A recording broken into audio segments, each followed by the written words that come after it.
We are in our final section of Chapter 1, everyone. I know we're already here.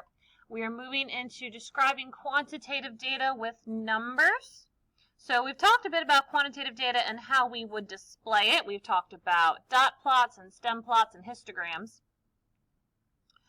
In this section, we're going to be talking more about some of our SOCs, talking about mean and median for center. We'll talk about standard deviation and interquartile range. We'll do standard deviation in this video and interquartile range in the next. Also in the next video, we'll talk about how you truly identify outliers as opposed to just saying, oh, I think that looks like one. Then we'll construct a box plot, another way that you can display quantitative data, and then what we do with technology. So starting off, we have one way to measure center, which is the mean. Mean is another name for average. Okay. There are two symbols that we use. There's a lot of symbols that we use in statistics that you want to keep straight because they mean different things. This symbol right here is a lowercase x with a bar above it, so aptly called x bar. That is the symbol you use when you're calculating a sample mean. So a mean that comes from a sample of people or individuals. This is the Greek letter mu. It's a lowercase m in Greek. It represents the population mean. So if the data you've gathered represents the population and you calculate the average, you would use that symbol. You calculate them both the exact same way, but they have different symbols. So it's important to know what you're dealing with when you're looking at your data. In order to find mean, I think we all know how to do it by hand. Add up all the values, divide by the number of observations. So if each x in statistics doesn't really represent x in algebra, so we're no longer going to be like solving for x. X represents the observations, right? Each individual data entry. So you have x sub 1, x sub 2, all the way up to x sub n, depending on how many things are in your sample or your population. So n usually represents sample size. So you add up all of your observations and you divide by how many there are. So instead of having to write all that out, you should add this to your notes. You would use a sigma. Sigma is the Greek letter S, and it means sum. Okay, so I think we're good on mean.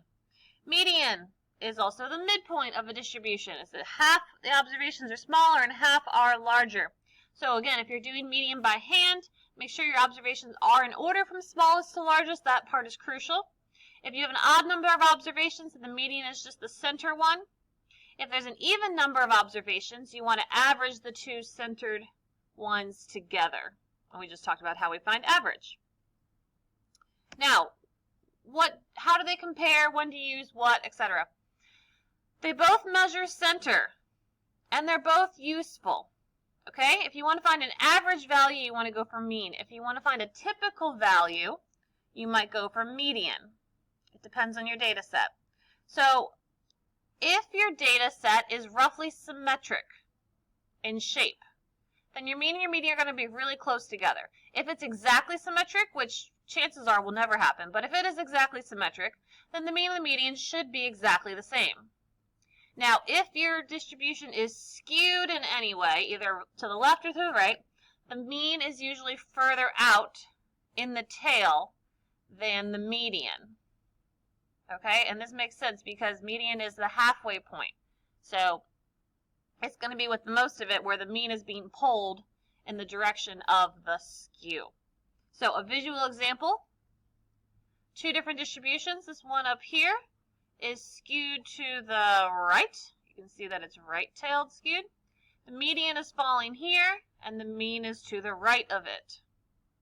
Down at the bottom, we have a left skewed distribution, and the mean is to the left of the median.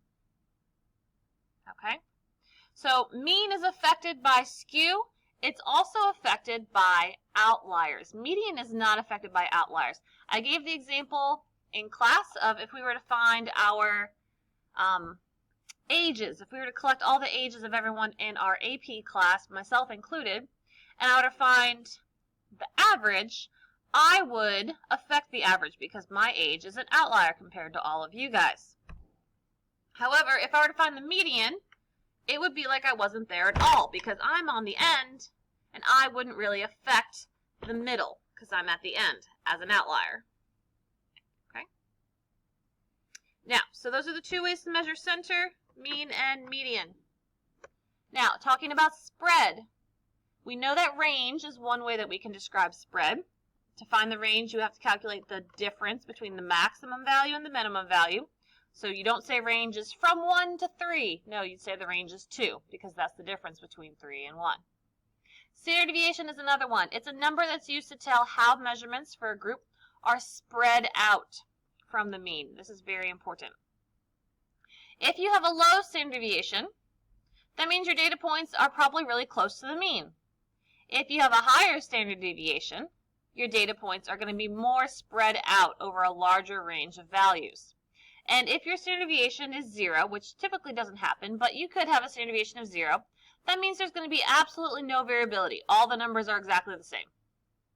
So you can see from these two, add in what they are to your notes. Large standard deviation, it's more spread out on either side of the mean. Small standard deviation, pretty close and compact about the mean. Okay. Now, how do you calculate this? What is it? It measures the average distance of the observations from the mean. Okay? So the way you calculate it is you have to find the average of the squared distances and then take a square root. If you were to actually just take the square and not the square root, that would be called variance. Variance is the unsquared or the unsquare rooted version. Now again, just like for mean, and there were two different symbols, there are two different symbols for standard deviation. We use the S with a subscript x to represent our sample standard deviation. And then we use this little guy here, looks like an O with a line on it. That's actually a lowercase Greek letter sigma. So this is a sigma. The reason it has the subscript x is just because we're assuming that we're calling our individual data points x, and so we're finding the standard deviation of my x values. If I'd called my data y, then I'd find the standard deviation of my y values. If I called it j, you get the idea. Now, chances are we're never really going to have an entire population, but it is important to know what the symbol is. So this is a lovely, complicated looking formula for how you find variance and standard deviation. Notice how the only difference between the end of the variance formula and the standard deviation formula is the square root. Okay. How it works out, just like in algebra when you learned about PEMDAS, order of operations, start from the inside, work your way out.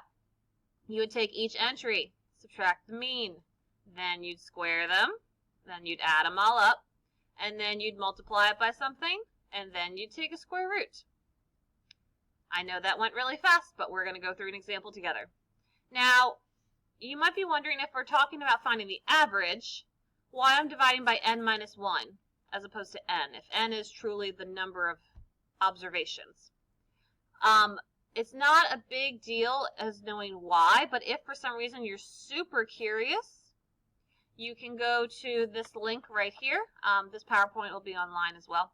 So you can go to this link and it kind of explains it, or you could look up other YouTube videos as well if you're interested, but it's not something I need you to know. So I kind of talked about this, but here's how we calculate our standard deviation by hand. If you need to pause the screen so you can fill in your notes, please do. You have to find the mean first, so you can't find standard deviation without first knowing what the mean is. Then you find each deviation, where you have to subtract. Then you're going to be squaring. And then if it's a sample, you find the average by dividing by n minus 1. Or if it's a population, you divide it by just n. Okay, at this step, after step 4, you'll have what's called the variance. Then once you finally take the square root for step 5, then you have your standard deviation. Okay? So, first example. This data represents the number of pets, and we want to calculate the standard deviation of the data. So this is a dot plot. Not a whole lot of entries, but that's okay. So we're going to make a nice, neat, organized table of our numbers. So where do these numbers come from? They came from our dot plot. So 1, 3, there's 4 4s, 1, 3, 4, 4, 4, etc. So these are my x values, right? X sub 1, x sub 2, x sub 3, all the way up through x sub whatever. The next thing that we need to do is calculate the mean, right? That was our first step. So average those up, and we get a mean of 5. Then we're going to calculate each deviation. A deviation is the difference between the actual value that you have and your expected, your mean. So observation minus the mean. So 5 is our mean. So we subtract each number from, or each number minus our mean. It's okay to get negative values. It's okay to get negative values. So here are our deviations. This is our deviation column. The next thing that we need to do is square each deviation. So all of those numbers we just got, we're going to square them. Hopefully you remember from algebra that when you square a negative number, you should get a positive. This is very important. All of your squared deviations should be positive. Oops, I'll go back for a second. After we've done that, we want to then find the average. We're going to find the average. Okay?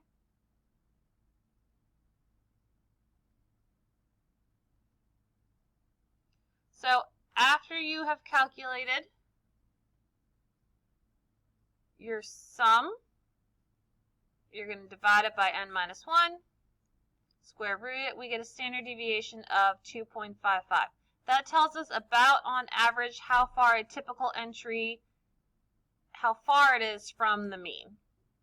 How far a typical entry is from the mean. Okay? So if you need to go back and see those, your final answer should be 2.55. Again, we're assuming this was a sample and not a population. So I just want to show you some extreme examples just so you can kind of see the difference between the two. This isn't in your notes, but take a moment and you can pause and read it over and just kind of see how it's interesting that two different data sets can yield the same mean but different variances, which means they would then have different standard deviations.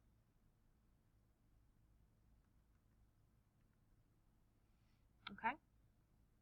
There's also a way to do this quickly on your calculator. If you have a TI calculator, which I'm assuming most of you do, you would have to go to the Stat button and click Enter, and then you would edit and you would type your values into list 1. So this particular list of values represents travel times of commuters in New York. Okay. So once you enter in your data, you have to go back out and then scroll over to Calc under Stat again. And you're selecting the first one that says 1 var stats. What that stands for is 1 variable statistics. We only entered in one set of numbers, and it was commuting times. If I'd entered in 2 things, I would probably do 2 variable statistics. And then after that, you would press Enter, and you get this lovely screen on your calculator. And it tells you a couple things. First thing it tells you is the mean. So you should have gotten an average of 31.25. I do want you to do this in your calculator. So actually practice. Make sure you put these numbers in there and see if you can do it. The second thing it tells you is the sum of all of those numbers together. The next thing it tells you is the sum of the squared values together. We're typically not going to look at those, but it's nice to have them. The fourth and fifth options are the standard deviations. S, like we said, was sample standard deviation. Sigma, population standard deviation. And then it tells you N, which is your sample size. If you scroll down, it will give you more information that we're going to talk about